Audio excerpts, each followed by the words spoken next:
So let's talk a bit about the goddesses and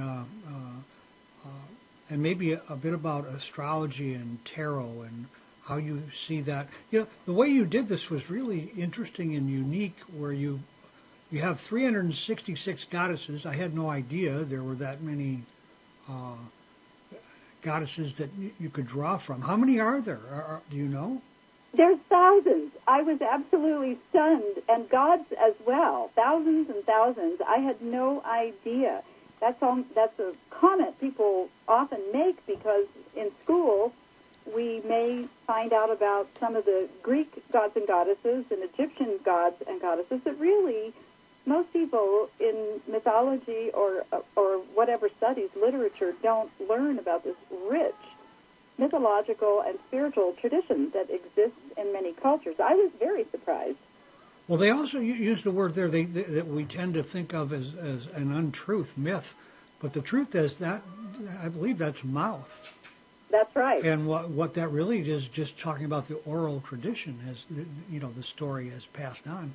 That's exactly right, and the word comes from the same root, as you said, as mouth, and in fact, it's something that is so interesting to me, because when someone says, as you're implying, as you're stating, when someone says in today's world that's just a myth, they mean it's not true. But in point of fact, in ancient cultures, myths were sacred stories, and right. They were the way cultures encoded or transmitted their most sacred truths.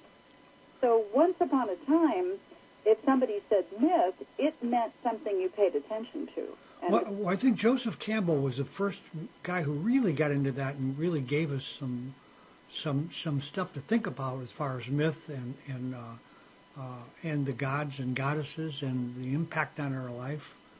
I know he's yes, indeed. I'm a huge fan of Joseph Campbell, and he was such a pioneer. Wow, big time, yeah. And he said apparently toward the end of his life there were some sort of feminist scholars who said he should have spent a little more time looking at the feminine side, and apparently he did regret that he didn't spend more time, but his huge contribution, the famous book, probably his most famous book, as The Hero with a Thousand Faces, right, was such an enormous contribution, and as you say, I think awakened a whole generation of people, multiple generations, to what we're speaking of, that what was encoded and embodied in these mythical stories is something more than fairy tales. Absolutely. And, that brings a really interesting point about some of what's going on today.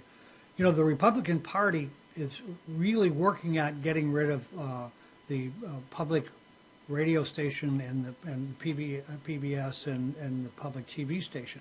Had it not been for Bill Moyers and his show on public TV, we would not have gotten to know Joseph Campbell like we did, because that was a big turning point for Campbell. I know, and of course it's a real sore point with me. I have a daughter who is an actress, and the whole idea of, and of course as a writer I consider myself an artist of sorts, and the whole idea of what's happening. Of course, we could probably have a whole conversation about the implications of all of that and how disturbing it is. But you're so right about Joseph Campbell. He was, of course, revered at Sarah Lawrence College, where he taught. But because of Bill Moyers, I'm a huge fan of Bill Moyers as well, he got a national and international reputation and introduced the world, really, absolutely, to so many of these concepts. Absolutely, and it really turned a lot of minds and got a lot of people thinking in ways they never would have gotten to before.